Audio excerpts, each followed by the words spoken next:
Bridgecare is a program of prison fellowship that really addresses the needs that ex-offenders have as they're leaving prison or jail and then prior to them going into a church community. There is a stage in between to address their concerns, address gaps, and get them prepared and ready to fully enter community. I think a lot of times in society, unfortunately in the church, we tend to forget the human and think only of the criminal. Yes, we are aware that the person has sinned, the person has erred in society, and we don't take away the fact that they need to pay their debt to society. But we see the need beyond what they've done, the need for their souls to be saved.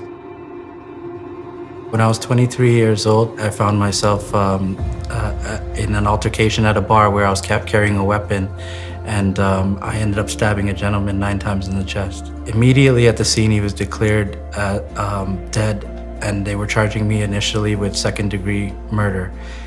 And it was about 48 hours later, after having him in a drug-induced coma, that he survived, and they dropped the charge to aggravated assault. Because he survived, and really by the mercy of God, I was given the bare minimum for a federal sentence. There was nothing available that prepared me for release. I was left on pretty much on my own to figure out the next steps. All the work that has been done in a prison, whether it be the Bible study programs, life skill programs that we do, that thread gets dropped if somebody leaves prison. And the Bridgecare program is a way of picking that thread up on the outside to continue the rehabilitation journey, as well, most importantly, the faith journey. God chooses His church. He's chosen the church as His means of communicating His love. And so if we're His church, we need to communicate His love, including to those who are hurting, those who are in prison, those who are coming out of prison. If a church is willing to open their arms carefully, cautiously, it provides a community. It's a support group. Even if we solve the temporal problems of a person's life, they still have an eternal problem. And that problem is what Jesus came here ultimately to fix for us.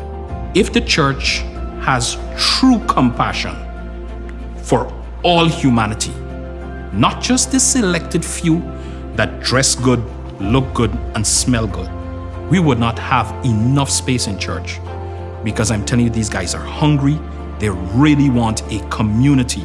The harvest is plentiful. The workers are few. Jesus looks on the multitude. He has compassion on them because He sees that they're like sheep without a shepherd.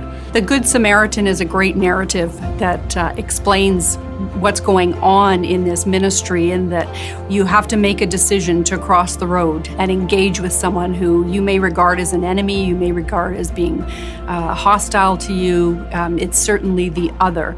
But we come alongside of that individual regardless of what society may say, and we bandage those wounds, we care for the individual, and we help to set them up straight and get them going. And that is actually the meaning. To set one up straight is actually the meaning of justice. It takes a lot of stick-to-itiveness, a lot of willingness to hang in there and never give up, just like God doesn't give up on us. Same way. When Jonah went into the whale, that's what it's like being in prison. You're in a whale right now. And it's dark and it's scary, but there's hope.